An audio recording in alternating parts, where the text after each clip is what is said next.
Hello everybody, it's Mac here, and today I'm going to talk about the SMG in GTA 5 and GTA Online. Now this is the 11th episode of my series called GTA 5 Gun Guide, where we will be going for every single weapon in GTA 5 and GTA Online, and breaking down stats of these weapons, talking about the weapon, and just giving a general review of these weapons.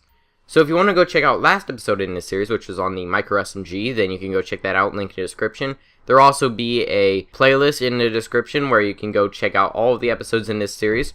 Also, most of these stats are coming from the GTA Wiki, so if you want to go check those out, link in the description to the GTA Wiki, so if you want to go check out more information on these, then you can link in the description. The SMG is a submachine gun in GTA 5. It is based off the Heckler & Co. MP5, identical to the Assault SMG in stats. The SMG is superior to the Micro SMG, thanks to its higher damage, accuracy, and range. The SMG can be used more universally than the Micro SMG because of these higher stats. So it's unlocked after beating the mission Franklin in Lamar or getting rank 11 in GTA Online. The damage is 2.2 out of 10. The fire rate is 5.5 out of 10. The accuracy is 4.0 out of 10. The range is 3.5 out of 10. The magazine size is 30 rounds or 60 with extended clip. And the rate of fire is 450 rounds per minute. It is manufactured by Hawk & Little. So I tested out this weapon against another player, and he goes by the name of Solo Hatchet and on Xbox Live, so big thanks to him. He's a level 13, so keep that in mind whenever you're using this weapon, depending on the rank of your enemy. It may increase or decrease in the shots to kill. But it'll take 1 bullet to the head, or 5 if they have a bulletproof helmet. It'll take 10 to the chest, and everywhere else it will take 13. And at the max distance of this weapon, which is 120 meters, it will take 46 shots. So this weapon isn't all that amazing. Especially for trying to kill enemies at that longer distance. 46 shots, not all that great, and the spread will sometimes, you'll miss most of your shots, so it may take up to a whole extended clip to kill an enemy. Now the attachments on this weapon, you can put on a flashlight, a scope, and a suppressor. Honestly, I kind of would recommend the suppressor just because you're not going to be wanting to use this weapon at longer distances. Also, the flashlight is pretty nice if you use this weapon at night, but it isn't required. Now, honestly, I wouldn't recommend the scope, just because the scope, I don't really like it. Just the scope, overall, it's not that big of a scope.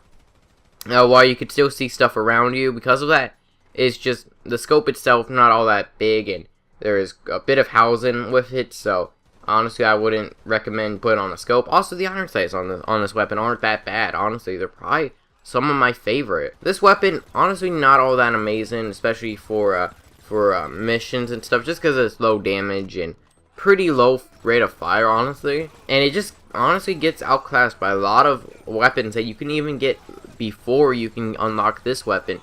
Much like the special carbine and the bullpup rifle. Not only does the special carbine and the bullpup rifle have a higher fire rate, 100 rounds faster rounds per minute, but they also can be unlocked at level 1 if you have both of the DLCs installed. And they generally do more damage. They're way better at range. They have better accuracy. It's just, overall, I wouldn't really recommend using this weapon. It's just, the SMG just kind of gets outclassed. While it is a fun weapon to use, and I really like the look of it, I think, I just really like the MP5 in general. And I like how it is in this game. It's just honestly not all that amazing.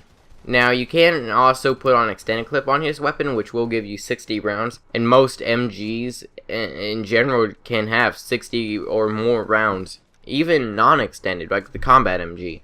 That even if you don't have extended clip, you're still gonna get 100. You're still gonna get more ammo than this weapon with extended clip. So not all that amazing. Now, just overall, I wouldn't really recommend this weapon. Now, it could be used in survival sometimes if you don't want a expensive weapon, because of ammo. I honestly wouldn't really recommend this weapon. I just usually just use it for cinematic purposes because the MP5 is a pretty iconic weapon. So, yeah, that's usually what I just use this weapon for. Not really any actual death matches or anything.